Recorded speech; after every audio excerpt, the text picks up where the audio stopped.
Hey, Haunty Jerry here, and thanks for checking out my review here for the new sports horror film Him, which came out about a couple of months ago. Didn't do all that well at the box office, but does it deserve a watch? Because, I'll be honest, it's probably about the first, I would have to say, sports horror film that I've actually seen.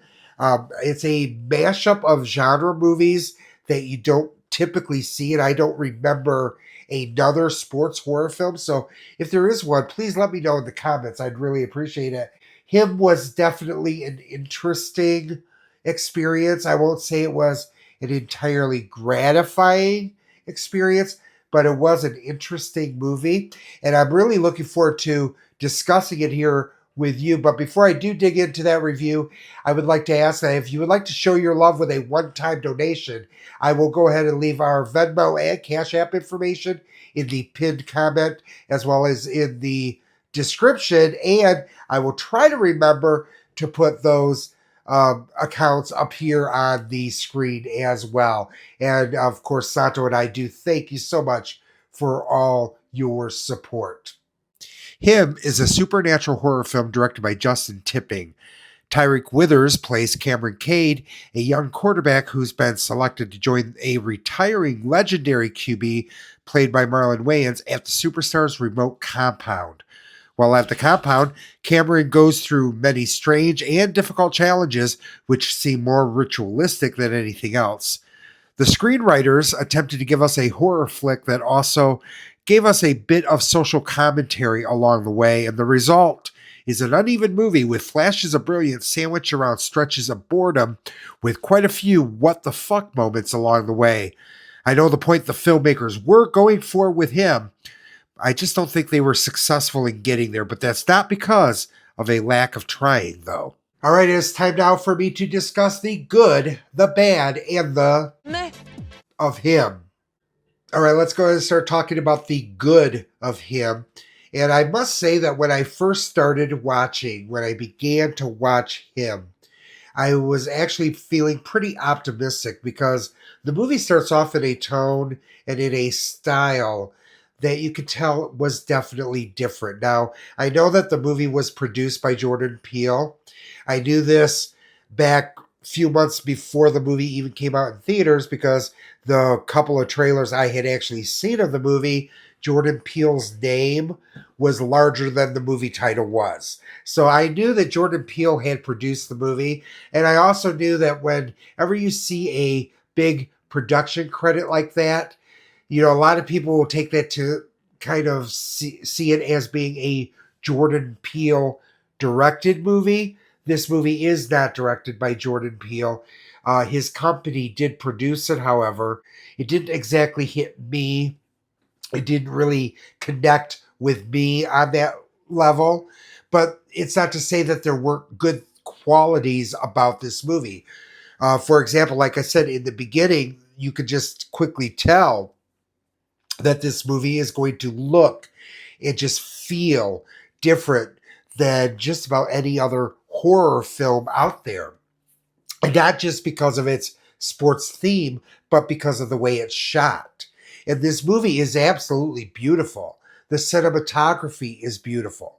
I actually did a little research and found that they did a lot of live shots on this movie, which is really incredible because this movie is just really bright and vibrant, and it really puts you in the center of all the action, and you feel like you are there, and it's just such a colorful experience, and it really does look good, and that is a quality that is actually carried throughout the entire movie.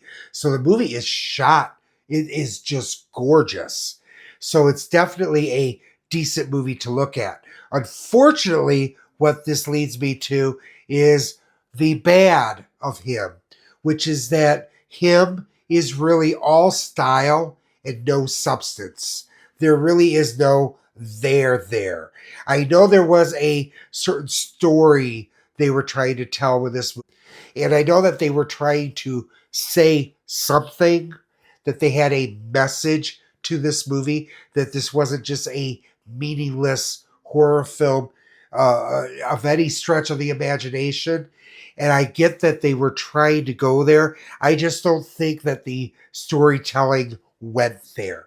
I think that they spent so much time trying to get the movie to look right that they did not spend enough time on the actual elements of the story, which at the end of the day, that is what's going to make a movie, especially a horror film, successful.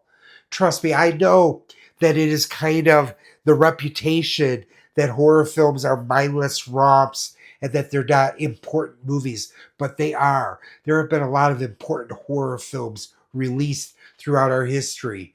You know, sometimes the horror genre is the way to get a message across or is the way to address an issue in society. And I think that's what they were trying for him. I'm just not sure it was altogether successful, at least in my viewing and in the way that I connected with the movie. It was not successful for me. There is also some gore that comes in on the end, and it's really well done. The visual effects, as with all the visual effects in this movie, are it's done well. But unfortunately, it also becomes an issue of it being a little too late in the movie because the movie kind of is a slow burn and even becoming a horror film. You don't really realize until like you're halfway into the movie that you're even watching a horror film because the first half of the movie does kind of seem like a conventional sports film, but like I said, a good looking sports film. All right, so what about the Meh. of him? Meh is kind of how I would describe the entire movie, the entire movie watching experience. It wasn't an engaging movie. The performances were okay. As a gay man, yeah, there's some, pretty decent bodies to look at throughout the movie, but even by the end, that becomes kind of old. It's not a movie that I believe I will actually revisit, if at all, anytime soon. I mean, it just wasn't that kind of a movie. Definitely not a movie that I'm going to remember much past this year. It is a movie that, by the way, could be in the running to be in my 10 worst films of 2025. So we'll have to see. It may not make it there because it's definitely not the worst horror film or the worst movie that I have seen this year, but it's definitely not a movie that I will be racing back to. It's not a movie that I could really recommend to anyone other than if you are interested in the sports uh, horror genre mashup. If you're curious, then that might be the reason to watch it. Because to be honest with you, I'm not exactly sure who this movie is targeted towards. It's kind of a gray, blurry area when that is concerned. So, it's a very tough movie for me to recommend. I do give it a two skull rating, so it is below my level of recommendation, so I don't recommend it, but it's not a movie that I advise you to avoid at all costs, which would be my 1.5 skull ratings. So a two skull, it's kind of an enter at your own risk, or in this case, view at your own risk kind of thing. A movie I don't quite recommend.